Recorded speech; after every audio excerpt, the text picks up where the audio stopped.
Hello everybody, welcome to Results Mastery Live. It's great to be back and thank you for being here. Whether you join me on my podcast, live on LinkedIn, live on Facebook, live on YouTube, whether you're on iTunes or Amazon Music or any one of 30 other streaming sites, welcome. Thank you for your time in being here. We're being watched or listened to by somewhere between 7,000 and 8,000 people now. Every single day. You know, how cool is that? I just love the fact that we can do that. And by the way, that's not because I'm so great. This is something any of you can do. And, it's not that difficult to achieve. So anyway, we're here today to talk about having the time to achieve it. That is an important factor. We all need to make sure that we've got enough time to do stuff. And that's the subject that I'm going to be talking about today. Now, I want to start by saying, I am not the world's best timekeeper or a most effective use of my time, and I have more time and I work 4 hours a week and have this amazing life and so on and so forth. I, like you, am human and we only have so much time. That is for sure. And the title of this is Mastering Your Time, and I'm here to tell you, to be honest, I don't think you can master time. I really don't. As I say, I've got the same amount of time as Bill Gates or Richard Branson or, anybody that you could mention. It's the one thing we're all born with equal. We don't come from the same financial background or have the same benefits or the same this or the same that, but we all have the same amount of time. The question is, what are you going to spend it doing? That's the question, and for lots of people, the answer to that is they're not spending it doing the right thing. If they were, they'd have what they want. Do you get what I mean here? If your goal is to grow your business and become more successful, and what you're doing right now ain't getting you what you want, then you've got to do something different. Now, you can't just go, well, I'm so busy, exchanging time for money, £50 an hour or whatever it is, and I just keep doing that and, nothing ever changes. Because it won't. The old saying, if you always do what you've always done, then you'll always get what you've always got. I used to say is so true. Now I say, actually, do you know what? It's not true anymore. If you always do what you've always done, you're probably not even going to get what you've always got. And I base that on several really important things. One is the current economy, and where we are and where we might go in the future. It might get tougher, it might get easier, who knows? I fully accept that. But that's going to affect things. And then the other one is the change in the world. This thing called AI, if you're not into that, if you're thinking, I don't like that, I don't like AI, and, I don't want to, it's too, it's not for me, then, my advice will be think again. And certainly in terms of time management and managing what you do, AI could make a vast difference to you and your business. It really could. I learned the other day how to do 40 social media posts using AI in 5 minutes. 40, all four. Designed, looking beautiful, with 40 different lots of words, and it took me 5 minutes. And people tell me, well, I've not got time to do social media. I post on LinkedIn once a fortnight because I don't want to overdo it. That's like saying I go to the gym once every 3 months because I don't want to overdo it. You might as well close your gym membership and not bother, because it ain't going to do you any good. So let me tell you what I think. Certainly some of the stuff that I've learned about time management, because I want not only tell you how difficult it is, but give you some ideas of things you need to do. So the first one is I want to talk to you about, if you're into growing your business, you want to grow your business, you need to decide where you're spending your time, because without that, How do you know what you need to do differently? Now, Michael Gerber talks in his book, The E-Myth, which is a fantastic book. It's got a subhead, Why Small Businesses Don't Work and What to Do About It. And Gerber says that in any and every business, there are 3 departments. There's operations.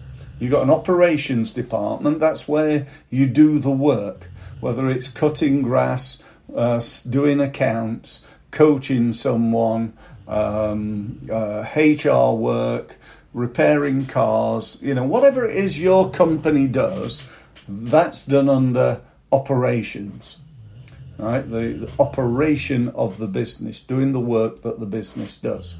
Number 2 is sales and marketing. You could be good at operations, but spend all your time in there exchanging time for money, and that's just going to continue, and you're going to continue to earn the same amount of money unless you get ridiculously busy where you're working 70, 80, 90 hours a week. And, whether you want that or not is up to you. But, there's, only thing you can do is either increase your hourly rate or increase the number of hours. Or I suppose employ people to do that work. But, what I want to talk to you about is the sales and marketing side, and you thinking about how much time am I spending in that box, in the box called sales and marketing. And then the third one, which is also obviously important, is finance. How much time do you spend in the finance box? So if you've got 3 boxes, where is your time being spent? And if you're like 90%, actually 99% of the businesses that I speak to, it's most of it, if not nearly all of it, is in the operations box. And that's what's killing your business, I believe. Spending too much time doing the work and not enough time promoting it. When I say it's killing it, it's probably running okay.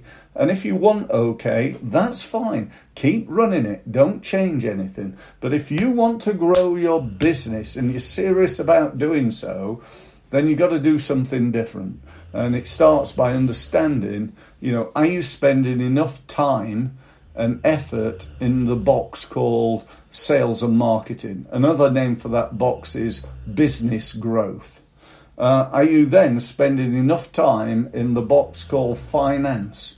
Because if you're not, the implications are just too disastrous to talk about. If you're relying on an accountant who's going to tell you how well you did last year, not how well you're doing right now and what you need to change in order to do better and what's the forecast for the next 6 months, then, there are implications to that. Let's just put it that way. So we need to know that.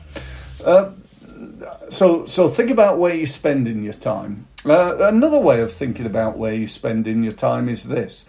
Now, I want to give credit to a guy that taught me this because I just think it's brilliant. It's brilliant in its simplicity. It's really simple.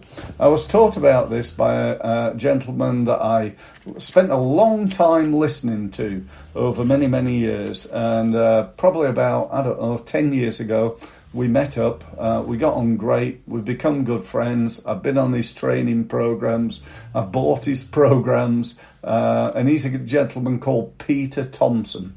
Peter Thompson, great guy. And he came up with this little piece of paper that you can see in front of you. Now, it could easily be a spreadsheet, but the idea behind it is really simple and yet really effective. What you do is, before you do anything on this piece, what you need to do is to get another piece of paper and write down a list of everything that you do, every single task. Whether it's making a cup of coffee, tidying your desk, doing the admin, doing the bookkeeping, doing the this, doing the that, everything that you do, make a list of it. When you've done that,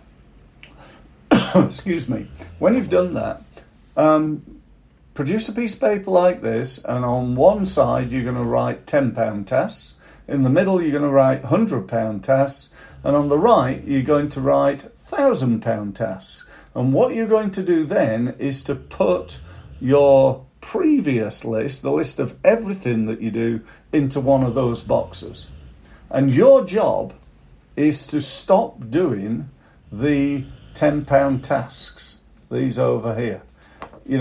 You don't want to be doing £10 tasks. Why? Because unless you're paying yourself £10 as a business owner, and I hope you're not, you're paying too much. If you're, paying yourself, say, 30, 40, 50 grand a year even, which is a very low amount for running a business, by the way, but let's say you are, that's a lot more than £10. So you could you could pay somebody even £10 to do this list of tasks. Now, okay, that £10 may be a little bit more. For bookkeeping, for example, you might have to pay £15 or £20. But what we're talking about is a low-level work that you're doing. And if you're like most of the people that I speak to when I show them this, you're spending all or most of your time doing £10 tasks. Okay? So that, I think, is absolute gold dust. If you think about what is the job of the managing director of a business, even in a one-person business, it's to spend all or most of their time doing the high-level work, the planning work, the business development work, the financial work, the planning your business over the next year work in order to grow your business. Now, obviously, if you're a one-person business, you're a coach, consultant, something like that, and there's only one of you, you're going to do everything. You're going to do everything to start with. But your job is to get out of those £10 tasks. And you really just need help. You don't have to employ somebody these days. It's so easy. You can go and find somebody, either locally, regionally, nationally. You can go and hire somebody in another country and pay them to do it. We can now have this concept that big businesses have been doing for years and years and years, where they have a worldwide business. We can have a worldwide small business. And it's a great opportunity right now for you in your business. So that's about it. The only other thing I wanted to tell you about is, you can see below this thing scrolling away underneath me. It's just the offer of a free meeting. If you'd like to meet up, I'd be very happy to talk to you about maybe how you can become more effective from a task management point of view. You might be interested in outsourcing some of your marketing tasks to us, and you might be interested in our help in terms of marketing and business growth in your business. If you want a no obligation meeting, feel free to get in touch. So that's it from me for now. Don't forget to join me tomorrow. I do this every day. I'm not doing Wednesday this week, but apart from that, every day. So I look forward to speaking to you tomorrow. And again, thanks very much for joining me today. Thanks for listening.